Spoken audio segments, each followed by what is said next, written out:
It's like a religion, an overwhelming decision to check out these anime manga reviews straight out the kitchen. Brought by Supreme Guru, sit back, relax and listen and join in on the discussion. I ain't Supreme Guru for nothing. I am anime, you know you can't click away or get away from the urge of talking manga and anime. So pay close attention when I say the Guru is in the here and now and here to stay. What's up, people? It's the Guru. Welcome to the channel. Keep it real, raw, and uncut. Today's topic is a discussion, man. As you can see in the heading, that's what discussion is going to be about. I know there's a lot of times in the community, man, everybody like to bash on these two guys. Everybody would say they're gay and they don't understand their relationship and they ain't know each other that long and that's why they're gay. But from the real, man, these two characters, man, they're not gay. It's not gay. I'm going to break it down why they're not gay. The reason why Naruto and Sasuke are so close to each other is because they understand each other. You know the whole thing about you don't know a person until you walk into their shoes? Well, these two cats, they walked in each other's shoes, meaning both of them understand the concept of loneliness, right? Naruto understands Sasuke, Sasuke understood Naruto. Both of them knew what it was like to come home to an empty house. They have birthdays with no family. I mean, with no mom and dad there in the house. You know, they both understood that. So that's the reason why. That's one of the reasons it was easy for them to bond, because they understood each other. You know, it's easier to form a relationship with people when they understand your pain. You know, a lot of times when you try to console somebody or something else, be like, you don't understand. You never been through this. Well, they can't say that to each other because they have been through it. So he knew they understood each other. So that's their first little bond. So that's why when back in the day when they were kids and Naruto got in an argument with Sakura over something, they got a big argument, and she cussed him out and stuff and made him walk off. He walked off mad, and of course she walked over and said it's a perfect opportunity to try to get us close to Sasuke. And so she ran up on Sasuke and she tried to use Naruto, you know what I'm saying, play, you know, like try to diss Naruto to make herself look better in front of Sasuke's eyes. And Sasuke checked her real quick, like, whoa, you know, shut up. He said, you know, you know what the hell you talking about. See, she thought he was going to be like everybody else and be like, well, Naruto, you know, everybody else bags on Naruto, so she bagged on Naruto, she can get brownie points too. But Sasuke wasn't like that. She didn't know that Naruto, he had respect for Naruto. He had an understanding of Naruto. When he checked her right there, like, oh, you don't know what the hell you talking about, you know, chick. So pretty much if you diss Naruto, you dissing me. Because pretty much we the same person. You know what I'm saying? They understood each other. So that's another bond. Another bond was Sasuke had what Naruto wanted and Naruto had what Sasuke wanted. Not in the physical homo way, but in a way of this way. Naruto was exiled. He was an outcast. Right? Sasuke was outcast, but in a different way. Naruto was outcast in a negative way and put on a pedestal in a negative way. Sasuke was outcast in a positive way and put on a pedestal in a positive way. He was the last Uchiha. He was like supposed to be the prodigy. He was the golden child. Everybody looked at him in a different way than they looked at all the other kids, because he was the last one. It was like he was almost like an animal, and he was almost extinct. There was no more of his kind left around. And on top of that, he was a prodigy, because most Uchihas were exceptional fighters, exceptionally skilled, and so was he. So he was put on a pedestal in that way, but he didn't want that. He wanted to be a loner. He wanted to be a loner. He didn't want people to look at him like that. He wanted to just do his thing in the peace and quiet and be left alone. Naruto was the complete opposite. People looked down upon him. On top of that, he was a failure. You know, so they looked at him like he was just an abomination and stuff. So he was looked upon as just like he was just the trash of the community. So everybody know, like a lot of communities, you got that one bum that everybody know, and they don't want your kids to mess with him because he's crazy or something like that, or he's just dirty and filthy and everybody knows who he is. That's how Naruto was. He was just outcast, you know. Put him out there. He's nothing. He's nobody. Kids stay away from him. You don't want to be like him. You know what I'm saying? You got to realize he was just a child. Like the adults were treating both of these kids in a wrong light, you know. One of them get treated in a positive light that he didn't want. The other was getting treated in a negative light that he didn't want. So Naruto wanted Sasuke's popularity and attention because he's so used to being ignored. Sasuke wanted to be ignored, didn't want the attention. So in that sense, both of them had what each other wanted. See what I'm saying? So there was another kind of a bond between these two characters.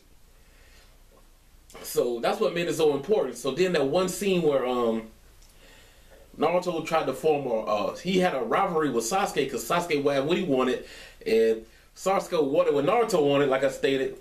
So it's kind of like that rivalry thing, but it wasn't. But Sasuke really wasn't rivaling him because he knew that in his mind he was the best. So it wasn't a rivalry on his end; it was more of a rivalry on Naruto's end. So, and here was the thing. Where they fought, I can't think of what was it, Haku or whatever his name is, the guy that made the ice mirrors and stuff. And it was that one scene where, you know, everybody's all belittling Naruto and everything and blah, blah, blah. Because Naruto was brought up looking down upon himself because everybody else looked down upon him. Even though he had dreams of becoming the Hokage, in the back of his mind, he looked at like, dang, I'm less than everybody else, or I'm less than.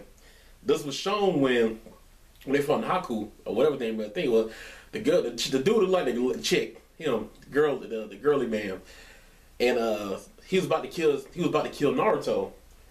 And Sasuke jumped down and took the bullet for Naruto and got stabbed up, basically giving his life just to save Naruto. And Naruto turned him over like, why'd you do this? Man, of all people, you got everything. He looked at him like, you got everything. You got the ladies, you got the attention of the people, you're popular, you're more skilled. Why would you give your life for a piece of trash like me? I'm nothing. Why'd you throw it away from me? Because Naruto never really had anybody ever care for him before, so he couldn't understand this. And so Sasuke said something smart. I can't remember, like, you loser or something he said to him, and he kind of faded off, and Naruto thought he was dead. And so that's the first time Naruto really been touched before. He's like, somebody actually gave a damn about him, a much so to give their life for him. And then that's when the most epic scene in Naruto happened at that point in time. Like you said, epic. Naruto the Fox came out, and, he went and whooped Haku's ass, whatever. But me, that was it. But see, that was like how the bond started right then and there. So it became like, I'm your rival, I want to be as good as you. And then on top of that, but then that sealed the bond, like you actually gave your life for me. You gave a damn about me. You know what I'm saying? So that meant a lot to Naruto. That his character was the kind of character that actually gives a damn about people. So that really changed his whole personality and changed his character. And you actually can see this time Sasuke started changing. He started warming up more to Naruto instead of being so dismissive. Because they had that bond. They done fought in the trenches together. They done bled together, sweat together. And then on top of that, they showed that they would either die for each other. So that's where that bond was forged. So a lot of times people be hating on, he's gay, he's not gay. They have that bond with each other. And Naruto just was to give up on Sasuke because he saw the good in Sasuke. When they went through the Chunin exam all through the forest, he bled and bonded with this man. That's why they're so close. That's why he wants to save him. He can't believe that his friend would fall so far. That's where the bond is, so they're not gay. People just want them to be gay because I hate to say this for lack of a better statement or whatever, because a lot of people gay jokes are funny. Everybody, the gay guy joke stuff, man, these people spam them all the time, and it's funny to people. They find it funny, it gets kind of corny to me because, it's gay, and everybody laugh about it, but it is what it is. When people start ganging up on a character, monkey see, monkey do, everybody say the same thing, but the character's not gay, because you can see Naruto did want Sakura. So he been trying to hit that since the series began, so he ignoring, she got his nose wide open, but he really ran out to Sakura, so you know how that go. But anyway, and then another thing y'all gotta realize is that when they got the writers of this series, you got two major male characters in these series. Naruto being the main character, and Sasuke being the pretty boy sidekick type character. So when you got two major characters in a series like this, the writer has to satisfy all of his viewers. You got to have the demographic for them being like the young guys showing demographic. Then you got to have like the action. Then you got to try to push some story into it. You got to have some fan service in it if you can. Then on top of that, Japan has a lot of yaoi fangirls. So they got to put that whole aspect of it could be more than just a regular relationship type thing into the series, just to promote the story. You know, but as you can see, that's never the main focus on the story. It's their relationship as him being his friend, not as him being his lover. But, you know, in America, we take homosexuality to a different level than most countries do, because we're more juvenile about it, I guess. Most people just accept it. So we'll paint it as, oh, they're gay, it's gay, and make fun of it. Even though you're not trying, might not be hurtful, but it is what it is. But that's it. That's my little discussion of the day. Tell me what your thoughts is. I know it's going to still be a whole bunch of gay jokes and all that stuff, man. But it is what it is, man. I just want to put a little discussion out there. This is the Guru. I'll holler at y'all fellas later. Peace. That's a direct order. Do it now.